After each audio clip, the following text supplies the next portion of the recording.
안녕하세요. 오늘은 역대하 14장을 좀 깊이 들여다볼까 합니다. 네, 반갑습니다. 아버지 아비야 왕 다음에 이제 아사 왕이 유다를 다스리게 되는데요. 그의 통치 초반 한 10년 정도는 꽤 평화로웠다고 하죠. 네, 맞아요. 전쟁 없이 조용한 시기가 있었어요. 근데 이게 그냥 뭐 운이 좋아서 찾아온 평화는 아니었다면서요. 그렇죠.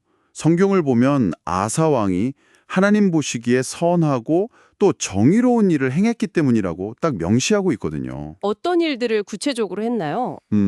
우선 종교개혁을 아주 과감하게 했어요.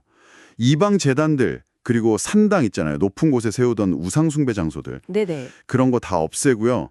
신성하게 여겨지던 돌기둥들, 주상이라고 하죠. 그것도 깨트리고 또 아세라 목상, 그 가나안 여신상 같은 것도 찍어내 버렸어요. 와, 정말 대대적인 개혁이었네요. 맞습니다. 이게 그냥 눈에 보이는 우상만 치운 게 아니고요. 더 깊은 의미가 있어요. 뭐랄까 이전 시대와의 좀 단절을 선언하고 유다라는 나라의 정체성을 다시 여호와 신앙 위에 바로 세우겠다. 이런 강한 의지 표현이었던 거죠. 아하. 그리고 여기서 그치지 않고 이제 백성들한테도 조상들의 하나님 여호와를 찾고 그분의 율법과 명령을 지키라고 딱 명령을 내립니다. 그 신앙 회복 노력이 결국 나라의 평안으로 이어진 거군요. 네, 바로 그 연결고리가 중요합니다. 신앙개혁이 실제적인 평화로 이어졌다는 점이죠. 정말 인상 깊네요.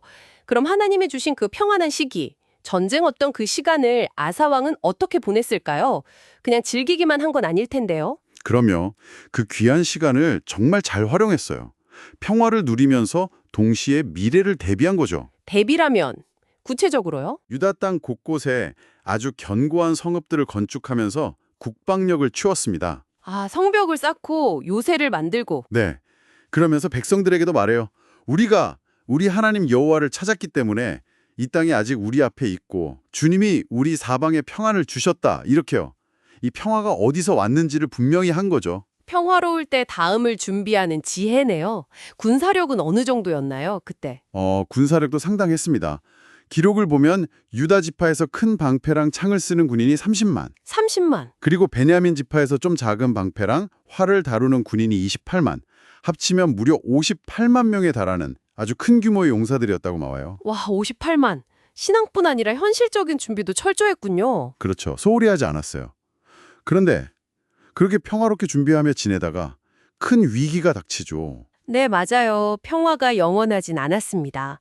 갑자기 구스 사람 세라가 어마어마한 군대를 이끌고 쳐들어와요. 구스라면 지금의 에티오피아나 누비아 그쪽 지역인가요? 네, 보통 그렇게 보죠. 남쪽의 강대국이었는데 군대가 100만 명에 병거가 300대였다고 기록되어 있어요. 100만 대군요. 그 숫자가 뭐 고대 기록이니까 조금 과장이 있을 수는 있겠지만 그래도 58만 유다 군대에 비하면 정말 압도적이잖아요. 그렇죠. 거의 2배 가까운 숫자니까요. 이건 뭐 정말 나라의 운명이 걸린 위기였죠. 마레사라는 곳까지 진격을 해옵니다. 유다 남쪽 국경 근처네요.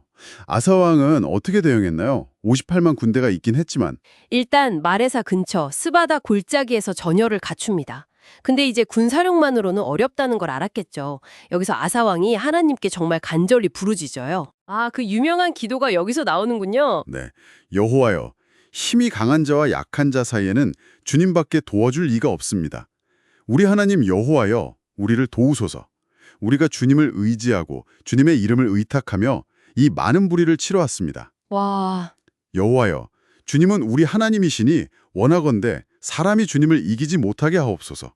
이렇게 기도합니다. 정말 절박함과 동시에 하나님에 대한 깊은 신뢰가 느껴지는 기도네요. 군사력의 차이가 아니라 오직 하나님의 도우심에 승패가 달렸다는 고백이잖아요. 맞아요.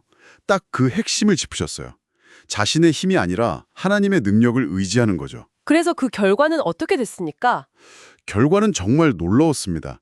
여호와께서 구스 사람들을 아사 왕과 유다 군대 앞에서 치셨다고 나와요. 하나님이 직접 개입하신 거네요. 네. 그러자 그 100만 대군이 그냥 도망치기 시작합니다. 유다 군대는 그랄이라는 곳까지 막 추격했고요. 성경 표현을 보면 구스 군대가 완전히 패망해서 살아남은 자가 없었다. 이렇게 기록될 정도예요. 와, 엄청난 승리네요. 그렇죠. 그러면서 또 강조하는 게 이는 여호와 앞에서와 그의 군대 앞에서 패망하였음이라. 이렇게 승리의 원인이 하나님께 있음을 분명히 하죠.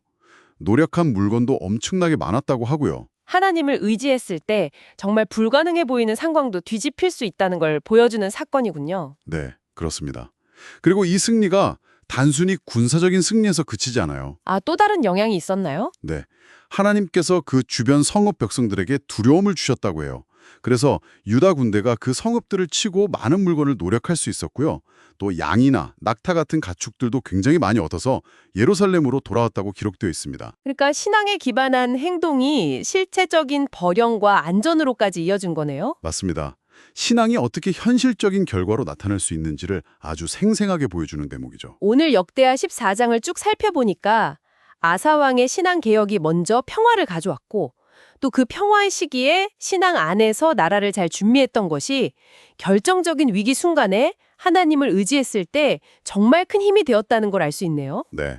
평화로울 때 신앙의 기초를 잘 다져놓는 것이 예기치 않은 위기가 닥쳤을 때 얼마나 중요한 버팀목이 되는지를 보여주는 거죠. 위기는 정말 예고 없이 찾아오니까요. 여기서 우리가 한 가지 더 생각해 볼 점이 있는 것 같아요.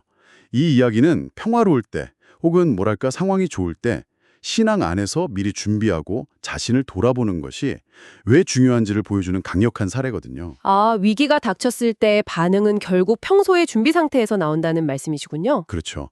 위기 앞에서 허둥대지 않고 담대하게 하나님을 의지할 수 있었던 아사의 모습은 결국 그가 평화의 시기에 뿌려놓은 신앙의 씨앗 덕분이었다고 볼 수 있지 않을까요? 네, 일리 있는 말씀입니다. 그래서 이걸 우리의 삶이나 공동체에 비춰볼 수 있을 것 같아요. 우리는 평안할 때 미래의 예측 불가능한 어려움들을 대비해서 어떤 준비를 하고 있을까?